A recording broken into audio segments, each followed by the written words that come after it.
Peace. How's everybody doing? Just want to touch base with y'all real quickly. I think people by now, everybody is kind of familiar with what happened on January 6th at the Capitol as the Senate building was attacked under insurgency. But what's interesting, that I find very, very interesting, is how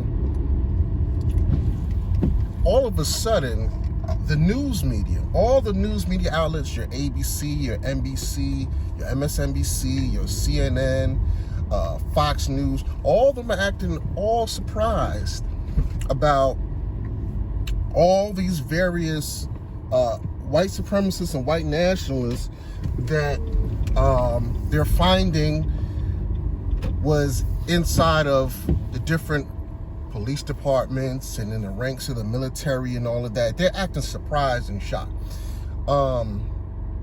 Particularly in the black community, this is not a surprise or a shock to us.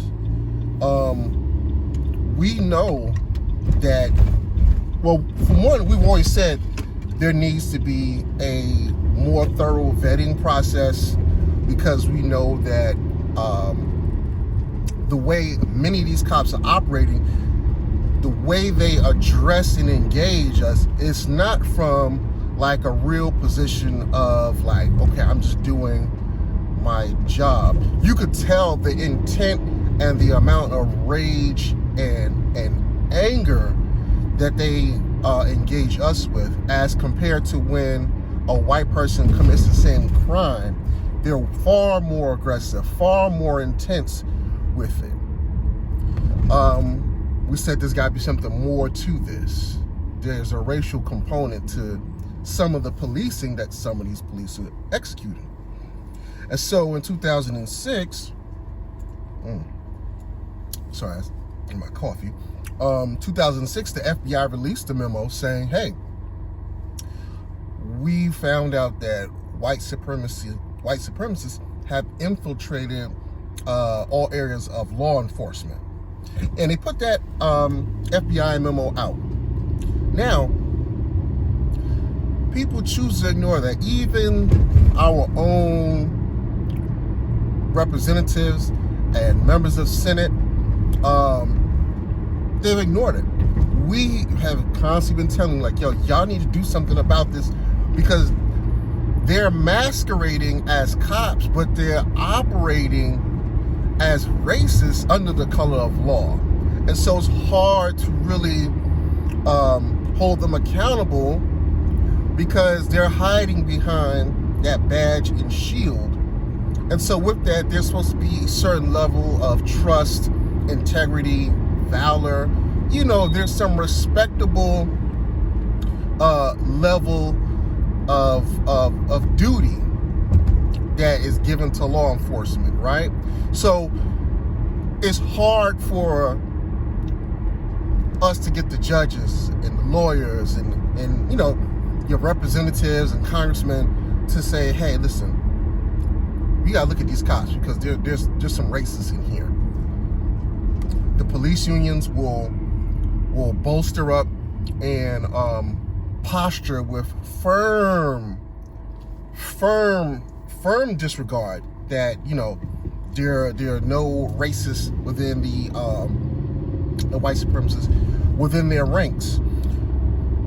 But we've been telling y'all this for a long time. And so it's funny now that they have actually attacked the Senate building, and they attacked, you know, you've seen all the different congressmen and congresswomen hiding and running for shelter.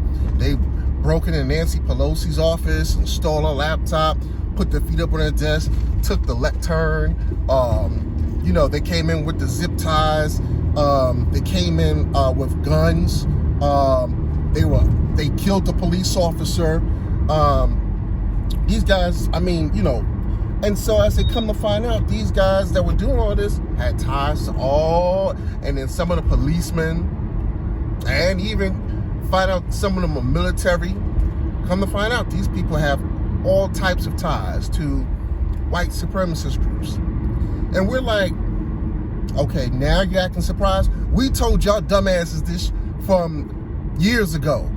Now that it's happened to you, now you want to cry foul. But it's like, I don't know if I can really muster up any sympathy, because you didn't have any sympathy or empathy for us when we were telling y'all this, getting our asses kicked in the street from these people, right? And I just found this article. This coffee is good. I just found this article from December 2019. What you want to pull, what you want to Google is Senate removes the term white nationalist from military recruiting process. That's what you want to Google. Senate removes the term white nationalist from military recruiting vetting process. And you're gonna get a couple of articles. And what we found out was that the Senate, when they were trying to sign the most updated version of the National Defense Authorization Act, the NDAA, when they were trying to sign the latest version of the National Defense Authorization Act, the Senate, members of the Senate, they erased the term white nationalists from the document. So as they're trying to vet and screen potential applicants and potential military soldiers, they screen them for all types of things to make sure that, you know, they're getting a soldier that has character and integrity, and not a mole that's into illegal or racist philosophies and activities. They erased it. They struck that term white nationalist from it. And the only thing they put in there was, in its place, they put gang and extremist activities. That's it. So that erased the whole concept of white nationalists, white supremacy, that they would have to screen for. There was a representative, I believe, from California. I think his name is Guillermo, I believe. I might be getting it wrong, I'll butcher his name, but he said we have to screen for these white nationalists, because we have intelligence that they are joining the ranks of the military to get access to military-grade weaponry and training, and bringing it back to the white nationalist communities. All right, they got evidence that they were trying and are joining the military to get access to military-grade weaponry and military training, and bringing it back to the white nationalist communities. And they ignored that and struck that from the record, from the National Defense Authorization Act.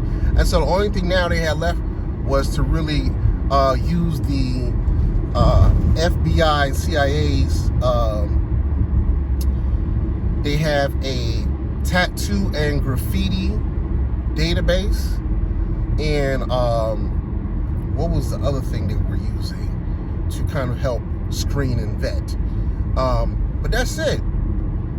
And so I say, you know, this is so interesting, so interesting. And that was in 2019 when they put that out about the striking of white nationalists. So now you see how the things that they intentionally ignored and erased now resurfaces later and come back to bite them right in their ass. The Senate erased it, and then they came right back and attacked the Senate building. God damn it. Ain't that something else? Anyway, y'all have a good one. Peace.